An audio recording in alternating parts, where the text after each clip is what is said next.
Hi, I'm here with Marilyn Evans and Melodie Bergman from the Media Savvy Moms podcast by Parents Aware. So Melodie, who is at the bottom of the screen in pink, hails from the US. Hi, Melodie. And she's a co-host and co-producer of the Media Savvy Moms podcast. She's also a mother and stepmom of 3 boys, a martial arts self-defense instructor, and a former coalition coordinator at the National Center of Sexual Exploitation. Melodie has a bachelor's degree in communications and 20 years in the field as a writer and editor. Her mission is to motivate leaders and community members to educate and protect kids. Melodie's experiences as a survivor of sexual abuse and former spouse of a sex addict bring unique perspective to the fight against pornography and sexual exploitation. Marilyn, who is from, you're near me, Whitby? Oshawa area, yep. Oshawa area, is best known for her honest and direct approach in helping families confront the challenges of raising kids in a media-saturated world.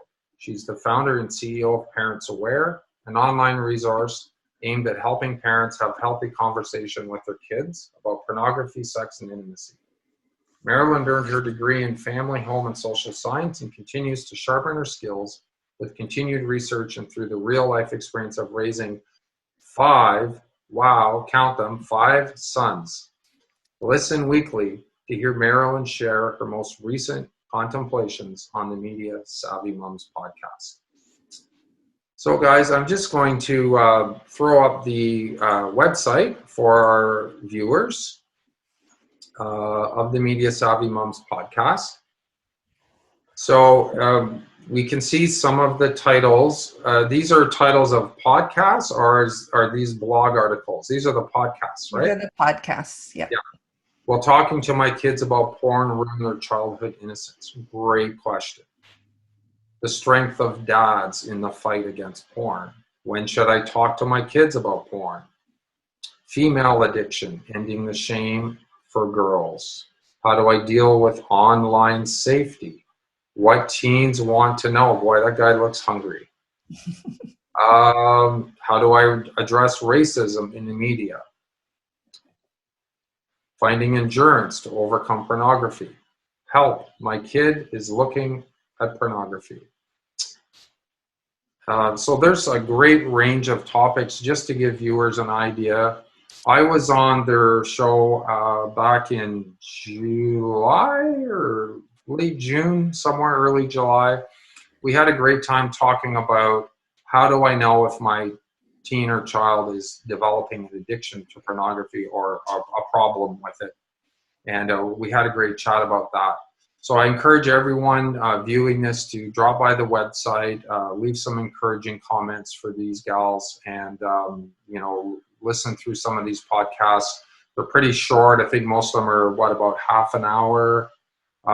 So they're a great, easy listen in your car, on the drive to work, going for a walk or a run, throw on that podcast. And there's a lot of great guests on there as well. Okay, so let's get going, guys. I'm going to start off with my first question, and it's kind of, I guess, a little bit of the origin story. Can you tell the viewers about the driving motivation, the driving force or circumstances that led you to start a podcast that is devoted basically to the exclusively to the topic of porn, online porn, social media technology, and kids. So, Marilyn, do you want to take that one? Sure, absolutely. So glad that you've got us here. And yeah, it is a unique podcast. Parenting and pornography, that's what we do. And how we got started, well, Melodie and I are parents, and we're right in the middle of it. We understand the challenges of raising kids in this world today. And what we found is that there's a disconnect between what parents think kids have access to. We don't exclude ourselves from that. We're parents, and what kids are actually finding online, how they're consuming it, and how that impacts their social interactions. And because we're not having the kind of honest conversations about this issue, we're not having the kind of conversations on this issue that, you know, really related to pornography. We're more speaking in broad terms, and I found that parents just don't know what to say to each other. You know, they're not actually talking to each other, and so we decided to do this podcast to get parents talking, to let them know that they're not alone, that there are other people struggling with having this conversation. So And you find not only that our parents not talking to their children, they're not even talking to the other parents. No, there's too much stigma around this conversation. So that's part of our mission. You want to follow up with that, Melodie? Yeah. And actually, when we started talking about starting the podcast, we really went back and forth about, should we do a podcast on just the broad, like digital parenting? And we were purposeful about talking about pornography and parenting. We wanted to be niche-y. We know it's really narrow, but we were intentional about that. We decided together that it was going to be pornography. We were going to talk about pornography, and it's not real popular. It's sure to raise a few eyebrows. I'm sure when you told some friends and family, you get a few sideways glances. We still do. Yeah, when people ask what I do and I tell them what the podcast is about, they're like, "Oh, well, that's nice." But the thing is that, you know, we want to be podcasting about it because nobody else is podcasting about it. And when people are looking for information on this topic, we're here for them. Right? When parents are struggling about what to talk about, and when their children are struggling and they need somewhere to go, we are there. And here's the thing: when people listen, when they listen to a few episodes, they don't stop listening. They're like, "Oh my gosh, like this is stuff I need to know." Yeah. It's so relevant. Sorry, I didn't mean to cut you off, but it is. I just want to say it's so timely and relevant. And as I've been getting more involved in this work, I really realize that this is the time. The time has come, let's say. The time is upon us that this is a significant social issue. I was talking to Walter de Casaretti, who's a researcher in the States and has written 25 books and has studied this. And he calls this the most compelling social issue of our day. And he's an academic. Like this is just based on his research. He's saying this, not on him raising kids in front of, you know, not raising kids with smartphones. This is him saying this as an academic. So wow. Well, that makes us feel relevant. Yeah, right. Okay. No, anything else, guys? That's great. Well, we worried we'd run out of topics at the beginning, right? Because we're like, how can we do a weekly podcast just on parenting and pornography? And, you know, it's funny because we are kind of slammed with ideas all the time. And we keep coming up with more guests that we want to have on than we have room for. And we're continually booked out for months with ideas and guests and trying to fit it all in. So there's just, right? Yeah. Yeah, it's exciting, I think. Maybe you'll surpass Joe Rogan soon for video downloads, eh? I think he's at 1 billion, so you got a way to go. Now we need to find our audience that want to listen to us. Yeah. Well, you know, I'm hoping this, you know, the people watching this will give you some great exposure, and also I encourage everyone to spread the word. You know, the links are going to be up on the site, and please, for viewers, share this with your colleagues, anyone that you know that works with kids, teachers, guidance school counselors, youth and child workers. You know, they need to have this information.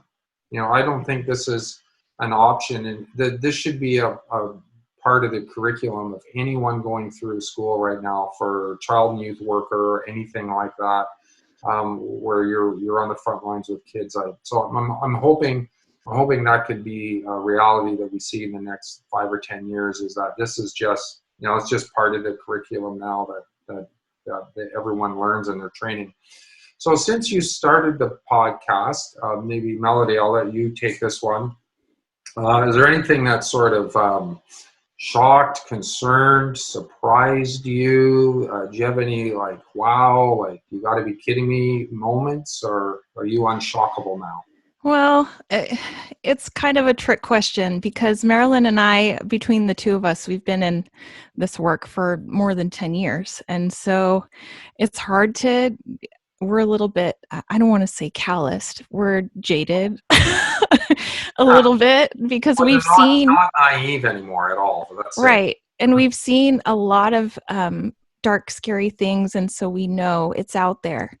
But there have been a few guests that have been on that were like, we just want to cry.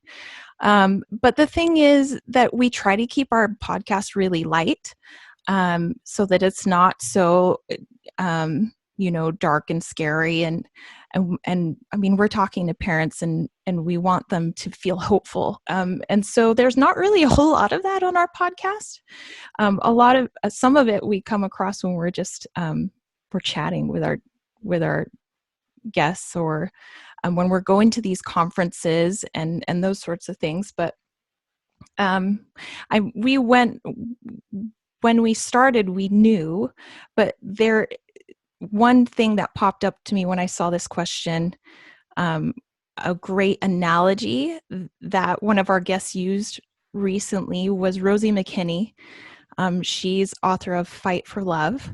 She came on and she actually works with spouses of addicts, and she came on to talk to us. She has a great chapter in her book about children and families and the dynamic. And she compares pornography to secondhand smoke. And she talked about how it's the silent killer of families. Wow. And I loved that because its analogies just stay with me. And it's just reflecting on that analogy and how pervasive it is in our society. I thought that was, I mean, you asked, are we concerned? That's a big concern. That it is the silent killer of families. And for me, have the things that I've survived through and divorce and abuse, and I know that, but getting that through to our listeners is another thing. And I just love that she brought it up that way. We had Jessica Harris from Beggar's Daughter on recently. I met her in Ottawa. Yeah, she's really great. She is an advocate for female addicts. Yeah. She came on recently and she was talking about how my story is an old story. And that was a shocking moment where we had to stand back. And her story, she talks about how in college, she had a long addiction where she was exposed as an early, well, you'll have to just read her story. Beggar's Daughter, her book is fabulous. Yeah. But she was wrapped up in addiction. She got caught in college, and her female dean sat her down and said, even though she had her history in front of her, we know this can't be you because porn is a guy problem and women just don't have this problem. Yeah. And she was just suffering so much. And she decided, well, if I can't be a straight A student, she had goals to be a doctor. If I'm not going to be a doctor, I'll just be a porn star. Right. Because she had gotten into the place where she had started to expose herself online, and she was a good Christian, strong girl. Yeah. And just having her reach this point, it's so poignant, right?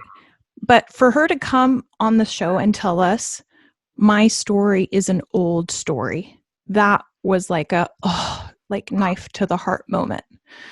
Well, I'm thinking too, if this dean had the awareness of the fact that, for example, many there's a rapidly growing population of female porn addicts, there might have been a different outcome there, and maybe the dean would have said, because I remember her story, like they literally had records of her internet history watching porn, and maybe the dean would have said, I see that you've developed a problem with pornography, and we'd be glad to offer you some help because we have trained therapists here that work with that issue.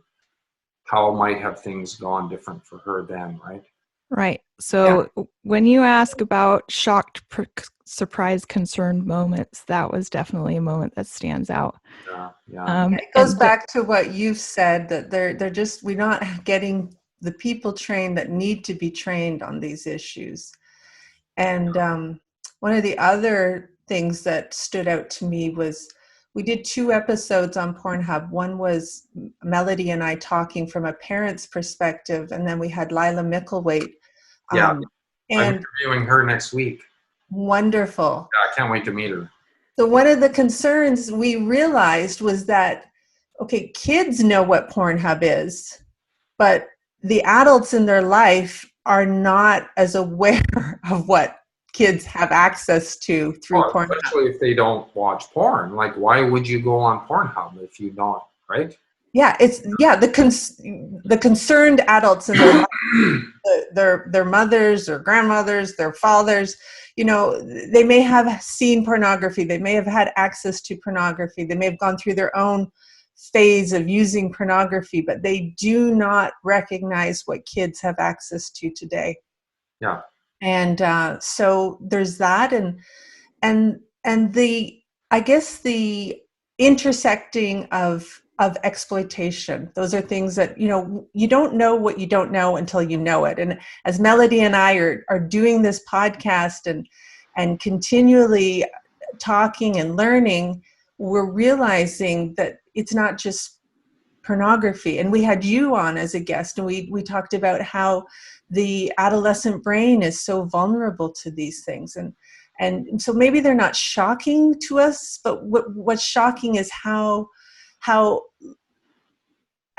we haven't got this information out to the people that need to have it, whether it's parents, whether it's professionals. That's what's shocking to us. Yeah.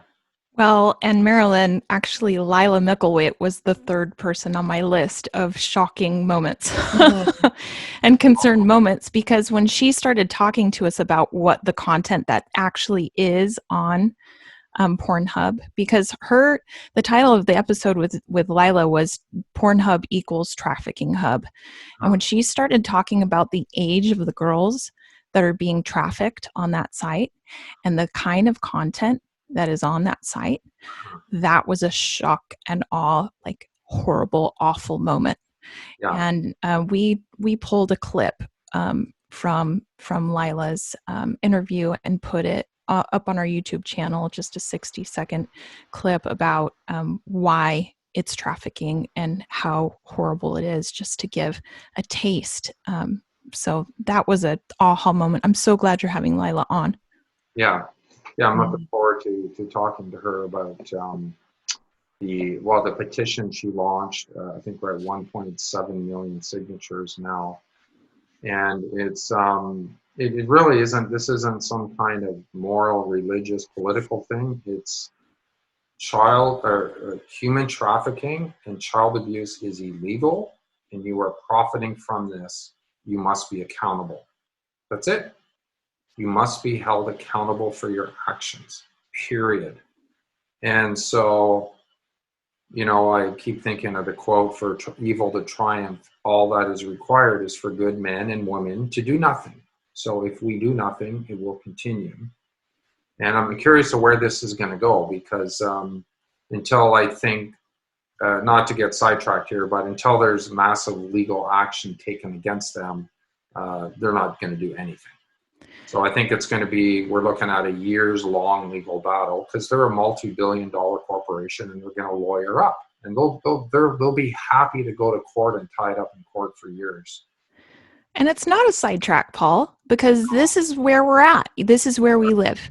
With our podcast, we're talking to people who are activists and people who are parents and people who are in trafficking and people who are working with spouses and families. We're all in as parents.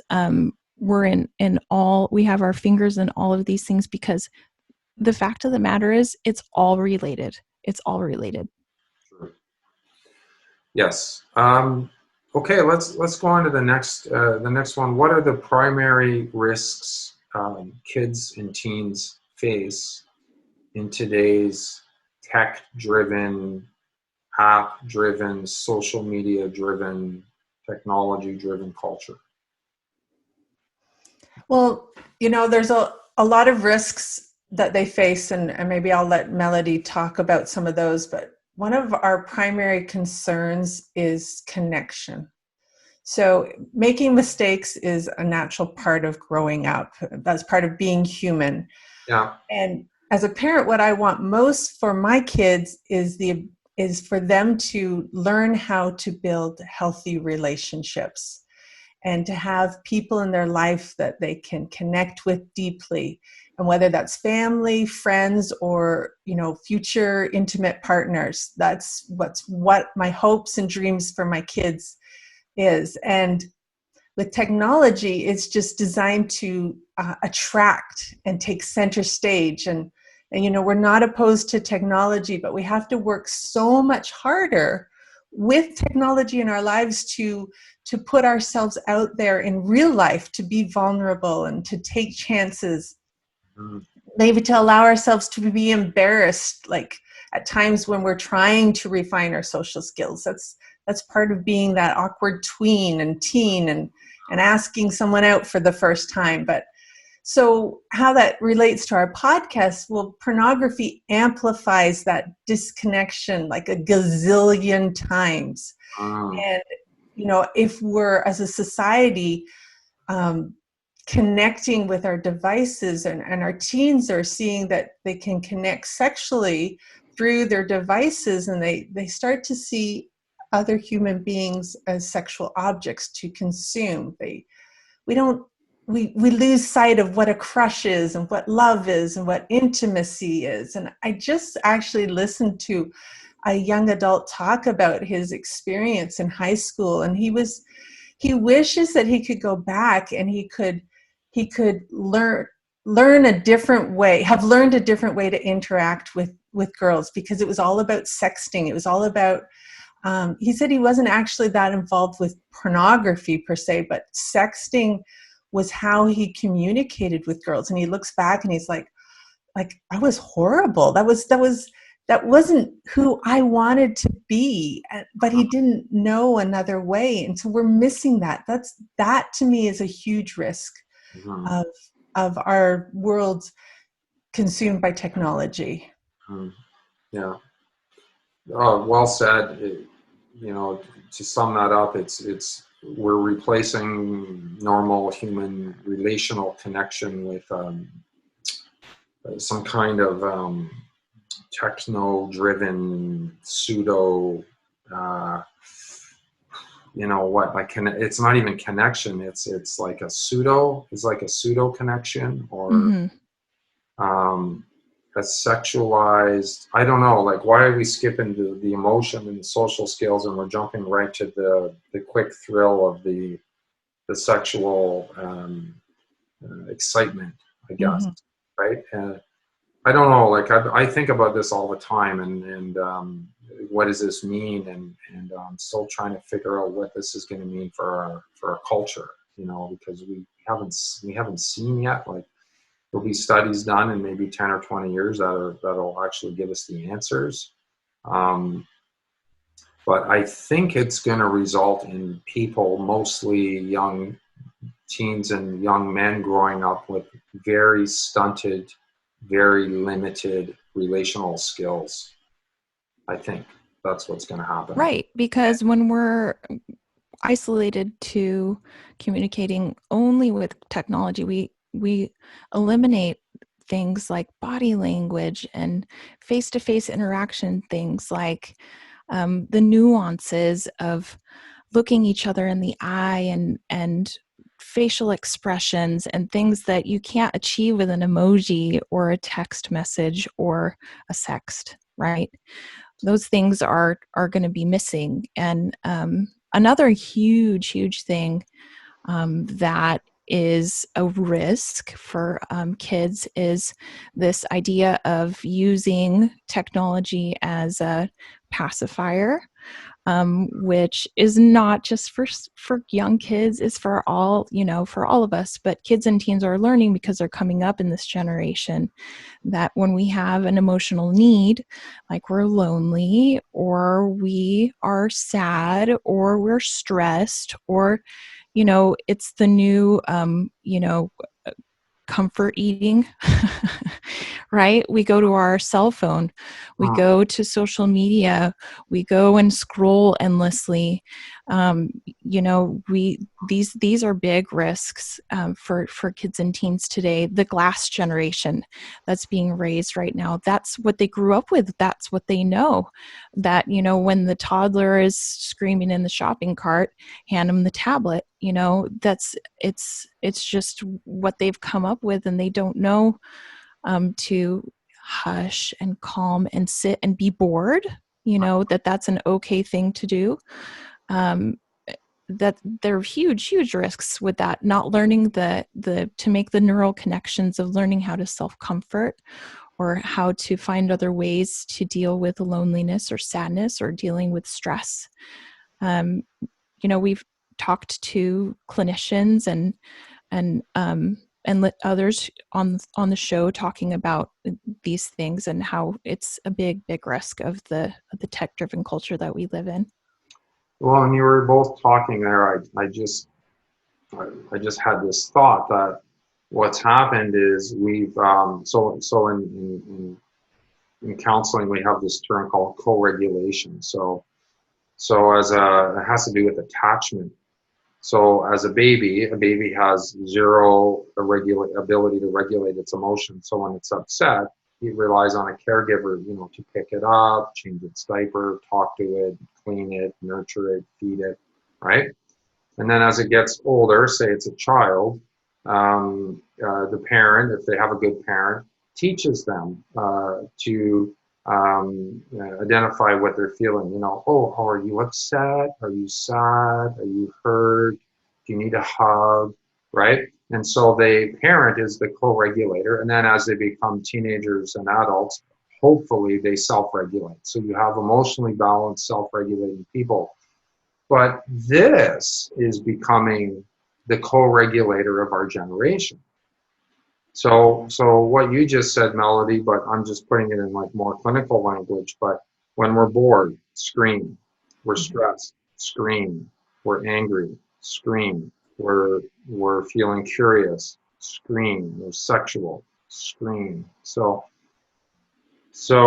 combined with the Marilyn's point about a distancing from human interactions in day-to-day life, and then what you just said about this is the substitute.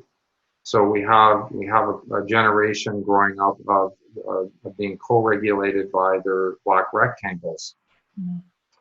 And what does that mean? So okay, so next question is, what kinds of problems? We talk about risks, and I mean, we're kind of blending them all together, I guess, questions here, but what kind of problems does social media and let's just say smartphones in general pose today? Like, what kind of things are kids running into and dealing with? Because I'll tell you, man, high school was a whole different world than when I was there, and probably when you were there, right?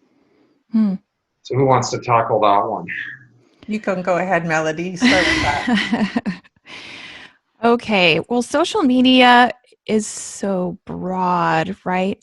There's always new stuff popping up, and we think of, the big mega like Facebook, Instagram, Twitter as social media, but there's so much more to social media, right? There's so many apps to keep track of. We have TikTok, we have all of these other ways that kids have to connect that maybe are not so much on our radar. And kids are so adept at navigating these platforms that maybe we're a little clueless about. And we've learned that we think we have a clue, but really we don't. We think we're putting on parental controls and they're just not effective. Right. And kids will have multiple accounts that we don't know about. One for their friends, one for their parents, where they show their nice, happy side that we're expecting. Maybe multiple 3 or 4 accounts that only their besties have their access to, and then their school friends have access to another. I mean, they are like all consumed with curating this content all in different places.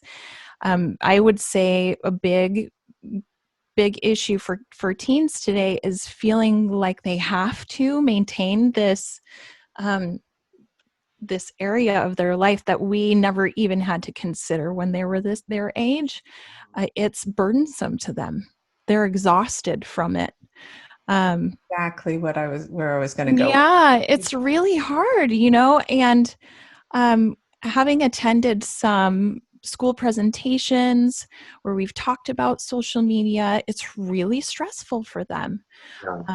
Kids who have YouTube channels and they are bullied there, or they're obsessed with whether they have likes or not, or there's trolling. There are ways for other teens to get on under anonymous usernames and bully them.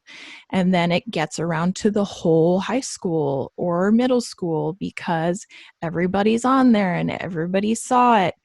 And it becomes, it's already a volatile time Yeah. for kids because they're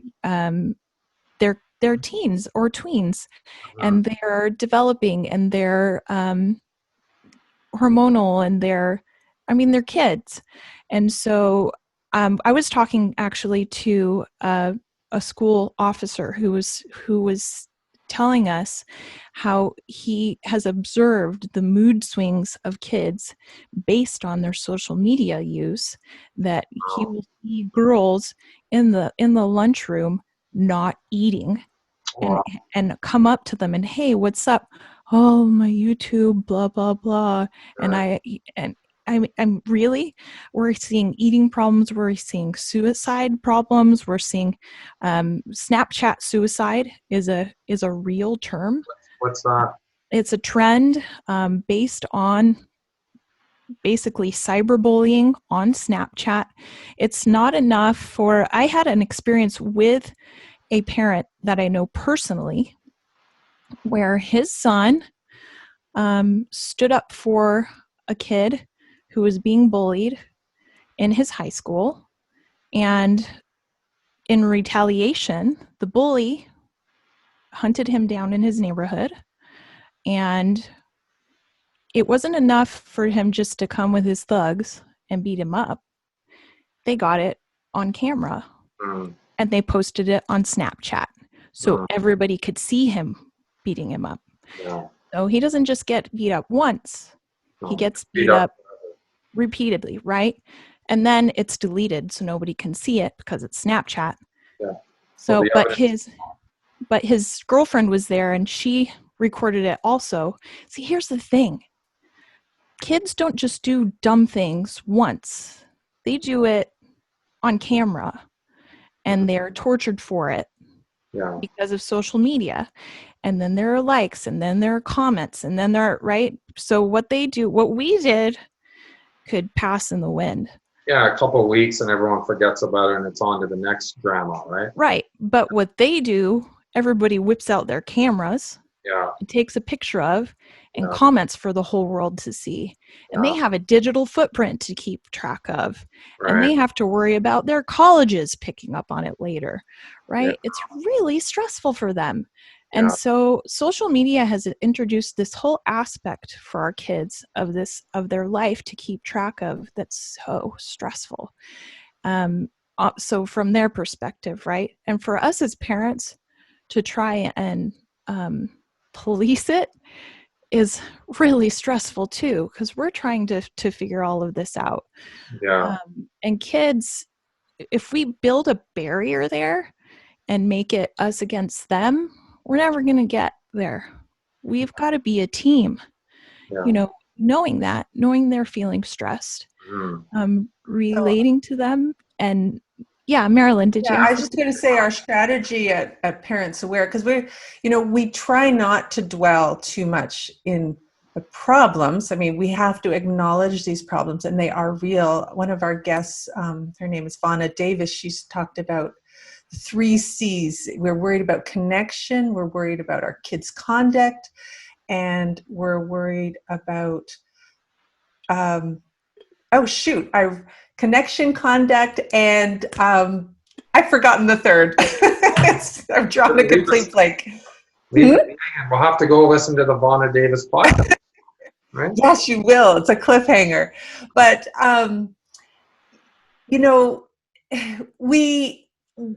we throw these devices at our kids. Not every parent does this, but we're seeing it too much, where kids have this device without structure, and they're just not mature enough to set the boundaries that they need. And whether it's bullying or depression, I interviewed a high school student who was terribly depressed through social media because she was spending all night, they're without any boundaries. They're not sleeping at night because they've got the worries of the world. They're trying to solve all their friends' issues. Or they have this under their pillow. Like, I've talked to teens that they bring the phone to bed. Yeah. And every time anything goes off, and it's, what's that, right? So. Hey, I've got the 3 C's for you. Oh.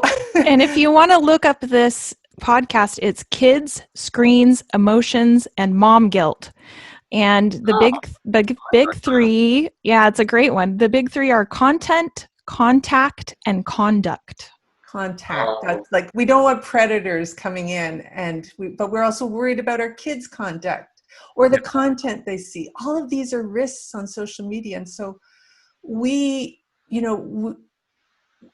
you can say you have a mature 11-year-old, but Paul, from your therapy and from your study that the 11-year-old brain just isn't ready to be mature enough to set those boundaries on their own. And so as parents, we need to hold off on social media to 12, 13, 14. And even then we have to help our kids set parameters. And that includes like having tech-free zones and tech-free times. And certainly at night would be one of those. Mm-hmm. Yeah. No, I encourage parents, or if sometimes I do work with teens as clients, and I'm like, okay, let's set a time where you just turn it off, put it in a drawer, and charge it for the night downstairs, in the kitchen, somewhere else, and you need a break, okay? Because there's literally a little addiction that develops where there's a dopamine hit, when you have a response or a like or a notification, and I call it the brain cookie. So then your brain starts getting used to that little brain cookie, and they really are, addicted to, connected at the hip to these devices. So that's a great idea to have boundaries around technology. And Brett Ullman, who is another guest I had on, he has a whole talk on changing our relationship to technology on his YouTube channel. So he deals with this a lot. Before we move on, and this is for either one of you, but do you hear stories of girls, getting dick pics, wanting requests for naked pictures? Like I was talking to Melinda Tankard-Reese in Australia, and she travels around and speaks to like thousands and thousands of kids, and they're telling her it's a daily thing. It's a daily thing for a girl in high school in Australia to be asked for or to receive naked pictures. Yeah. I would say it's a daily thing in North America. Yeah. Mm-hmm. Okay. Yeah, I remember Titania Jordan told us it's the new first base. Trading nudes. And that's not just Australia. I think, universal with teens now. Trading nudes is not something that we've addressed, but that is huge, huge, huge. That's what Jessica Harris told us too. Yeah. It's something that she addresses. And Melody, you talked about the digital footprint. You know, we could go on, we could spend an hour talking about the risks of social media, but we haven't talked even about the legal consequences of that, and what kids just don't get, that when they're sending those things, they're sending pornography, and when that is shared, when someone shares it, then they're then distributing child pornography. Child pornography. Yeah. Right. Child pornography. Yeah. And that they think that it's going to disappear on somewhere like Snapchat, but guess what? Once you put something out there, it's out there. People, all they have to do is take a picture with another phone, you know. And Marilyn mentioned just in passing predators. Oh, we could do a whole show just on that.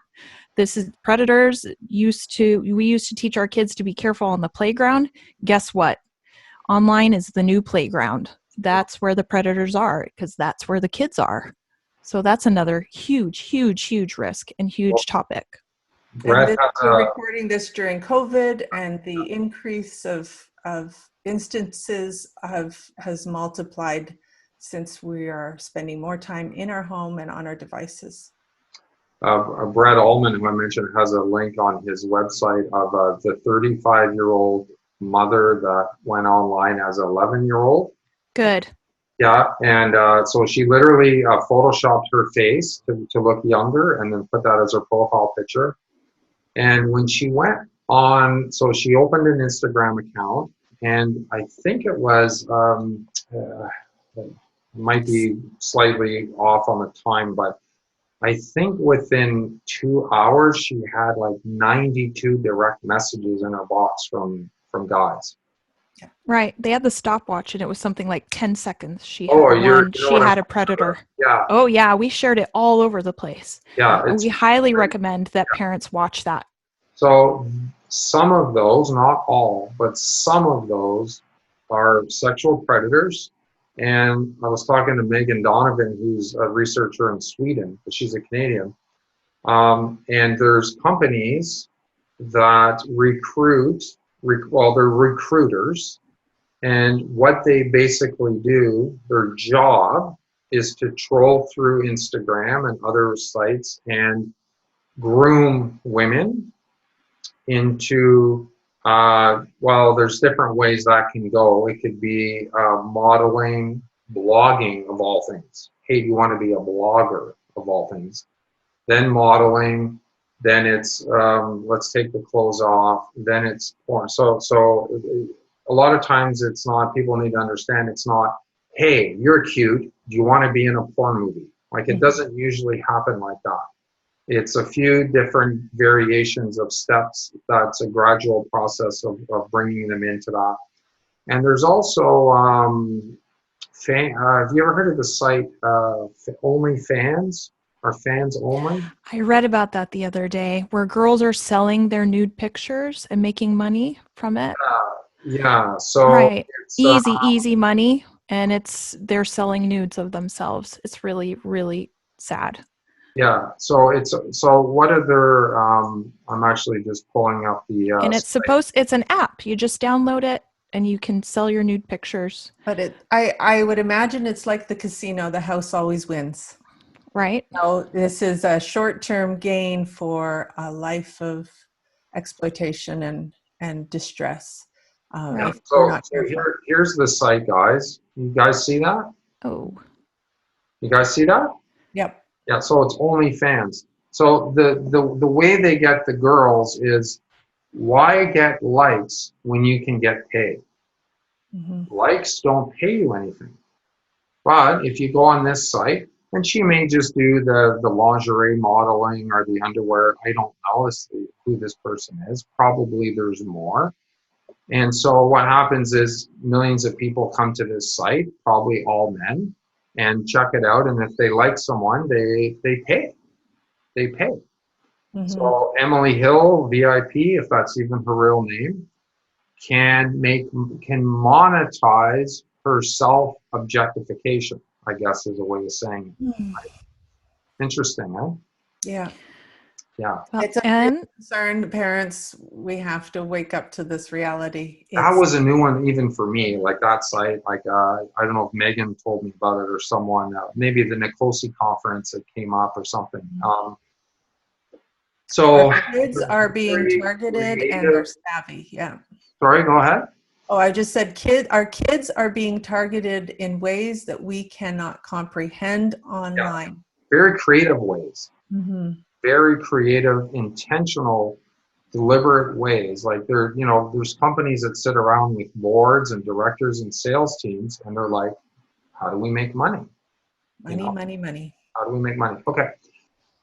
So what should people working in the helping profession? So the viewers of this are registered psychotherapists like myself, child and youth workers. There may be a few social workers out there, some school counselors, a few others. What should we know and be aware of in order to help our clients? And even if we don't directly work with youth and children, we work with parents. Almost, most of the people we see, let's say a large percentage of them have kids. So what should they know? And I mean, I guess everything we've talked about so far is kind of answering that question. But if we had to distill it down, let's say to two or three things. I'm gonna put forward an ask. I'm gonna ask if we could set the bar higher. Yeah. So, we have normalized porn consumption for too long. We hear everybody does it. Most people come out just fine. It's a great stress reliever. And all of those things have some truth in it, right? You could say, well, there's nothing wrong with that, what I just said. But if we tell 10% of the story, we don't have to consider the other 90% of that story. And we need to talk about how addicting pornography can be, that it floods the brain with a cocktail of chemicals, pleasure chemicals that aren't replicated in real life. And I'm right now, I guess I'm speaking more your language, Paul. Like this is your area of expertise, but we're not getting that information out to people. We're only telling them part of the story. And if you mentioned school counselors, if school admin and teachers could be trained to look at this problem through a critical porn analysis rather than tell kids, well, there's no shame in it, everybody does it. We don't talk about drugs that way. We don't talk about alcohol that way. We need to look. Cigarettes. Yeah, we have to look at what are all the consequences of this. How does it feed exploitation? How does it have long-term emotional effects on the individual? We can't just look at the short-term picture anymore. We have to dig deeper. Mm-hmm. Yeah, it's. I agree. Anything else you want to add, or Melody? Anything else? I think that we really should stretch for a relational approach. That's my ask, is that we can't solve this problem as individuals. We need to, especially for children, they need a team. We need to, and that's what we work on. And that's what I would like to strive for, is to have the family working together. Like we talked about, we can't have this us versus them thing. It's not going to fix the problem. We need to be working together as parents to be a coach rather than police, so that we are working together to fight against pornography, not being angry at the kids for looking at pornography. Does that make sense? Mm-hmm. Porn is the enemy. Porn is the enemy, and exploitation is the enemy, not our children. Yeah. That is what I would look for, is to build a team of clinicians and parents and counselors to fight against this thing, instead of making the kids out to be the problem. Does that make sense? I was talking to Zareen and Rob, who made the film Kids Online, a documentary, and they made a great point, and it was that kids aren't bad for looking at porn. They're curious. And everyone starts for the same reason. They're curious and it's available. And so it's important to,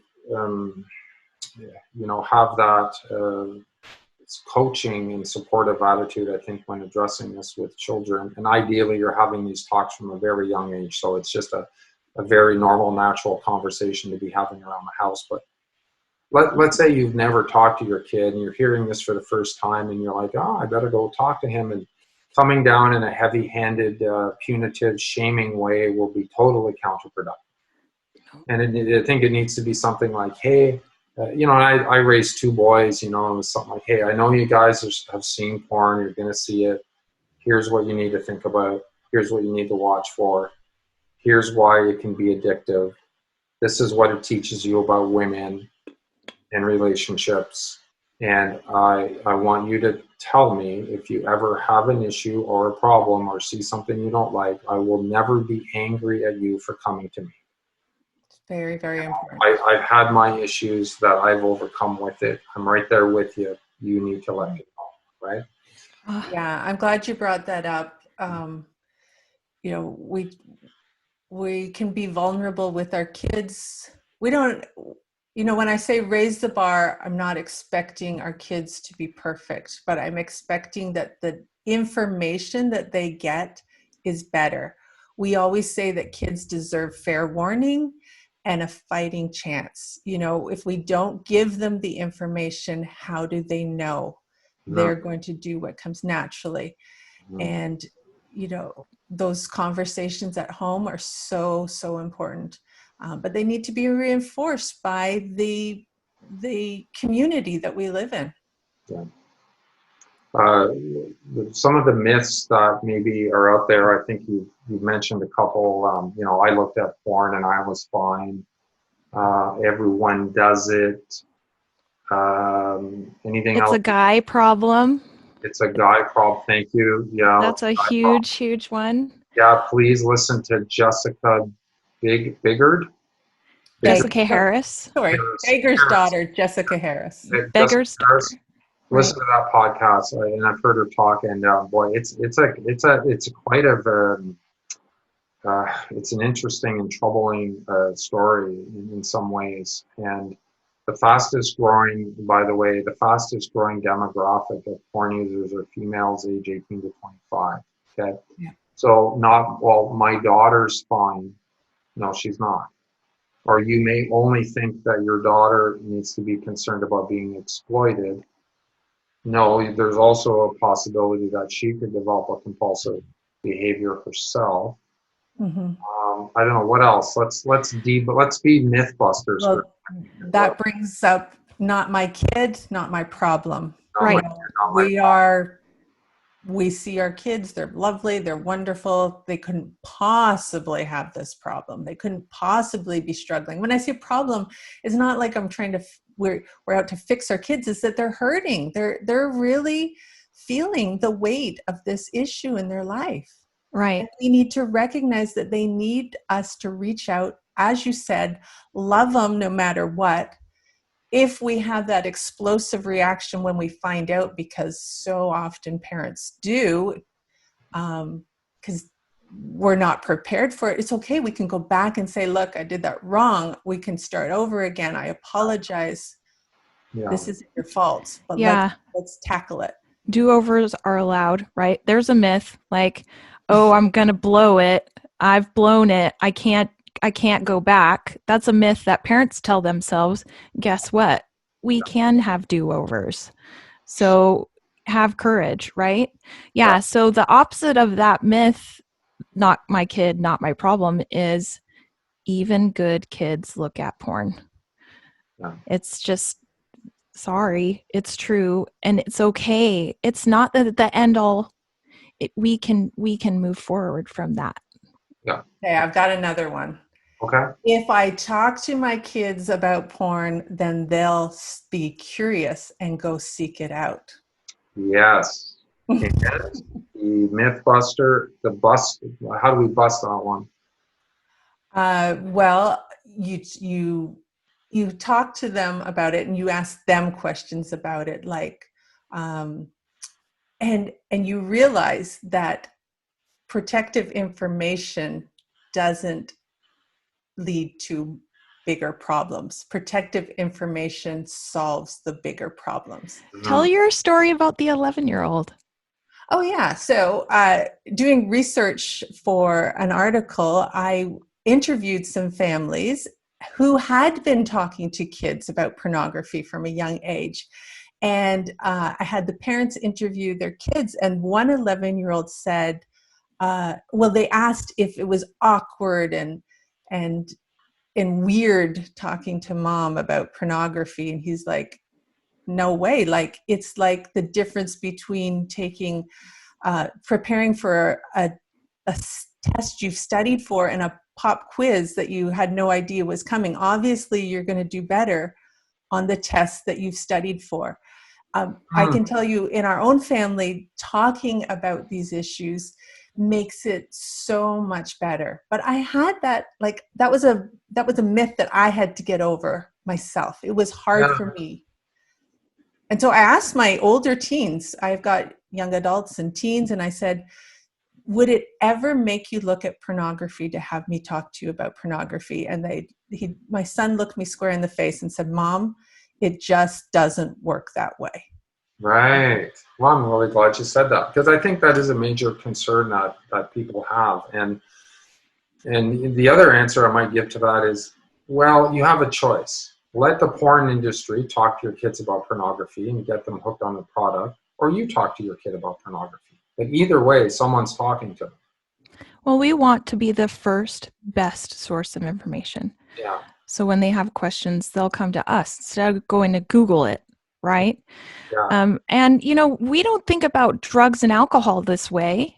No. If we don't think, gee, if I teach my kids that cigarettes are dangerous and they're going to make their lungs black, it's going to make them want to go smoke, right? We don't think about it that way. I've never heard anyone say that. Yeah. Right. Then why do we think that about pornography? If we're going to teach them about the dangers, why would it make them want to go look, right? Yeah. Well, Rob Cope, I mentioned Robin Zareen, he told a good story about parents. Like he said, I just put my big boy pants on. His kids were going to a friend's house. And they have a policy that they want to know what their policies are at the other kid's house. So he put on his big boy pants. He called the dad, never met the dad, and said, hey, my son's coming over. Just want you to know, like, we have certain boundaries around media and porn and all that. And I want to know, make sure, like, the devices are turned off at night. Like, that's what we do. And how are you guys? And the dad was like, at first he was kind of surprised. And then he was totally like, yeah, well, good point. Thanks for calling. I'll keep an eye. And right. And it wasn't an easy, comfortable conversation. It's who wants to have that? None of us want to have these talks, really, right? But it's kind of our job, right? Like, when you sign up to be a parent, that's kind of goes with the job description, I guess. And anyway, he's kind of laughing about it now, but I was like, hey, good for you, because that is a tricky one, and it's one that, we worked all day, we're tired, we got our own problems. It's like, oh, we'll just, we don't want to deal with that right now, right? Okay, fine. But at some point, I think we need to step up and have those maybe uncomfortable for us conversations. And you know what? The more you do it, and when you see how generally receptive your kids are, you'll get over it. It'll become easier, right? I just want to throw that in. That kids on my experience is that kids respond very well, that they're waiting for parents to as you say, put their big boy, big girl pants on and have these conversations. And they feel like you've let them into this important conversation, that they're mature enough to handle this talk with you. And we always say, it's not about porn being bad. It's about combining that with a conversation on healthy sex. We don't want to be just like porn bad, porn bad, porn bad. We don't talk about sex. We include that and we go forward, and they feel very empowered with that information. Yeah, good point. Okay, so let's wrap up with this, guys. Maybe each of you throw out a challenge. So for my viewers working in mental health and on the front lines, can you give them a challenge to start to do something to help make a difference? You go first, Melody. Thanks a lot. I would challenge parents or clinicians or anyone in the audience to do a little research into the brain science behind porn addiction if they haven't already, and learn some of the clinical terms, because we find that, as you were talking about, this is not a moral dilemma. This is not a religious. This is not a right. There is hard, fast science behind this addiction. And if you can believe in your core and understand what is happening to the brain with pornography and how it is addictive, and why children are looking, that it's a biological magnet that's drawing them, not because they're bad kids, not because they want to disobey mom and dad, that it's a draw, then it's, I think, easier to deal with the problem and easier to explain when you're talking to people about why it's harmful. Yeah, I like that, biological magnet. That's a great analogy. It's a great analogy. Yeah. Marilyn, how about you? Okay, so my challenge would be, I guess, in line with what Melody has said, but to kind of to follow that breadcrumb trail of what today's 8 to 11-year-old is going to find online. And I'm not asking you to go to Pornhub and to do a full search of what they're going to find, but I would like you to listen to our podcast, A Parent's Guide to Pornhub, and to Lila Mickelwaite, Pornhub equals trafficking hub, and to really become aware of what we're talking about, so that we get it out of our head that these are just pictures of naked men, naked women. We are talking about violent, sexually exploitive materials. Yeah. Mm-hmm. Yeah. Okay, great. I love it. Okay, we'll wrap up with that, guys. Keep it to an hour. I want to thank you both for taking time out of your busy schedules to share your expertise, your passion for this, and for those challenges that you've thrown out there.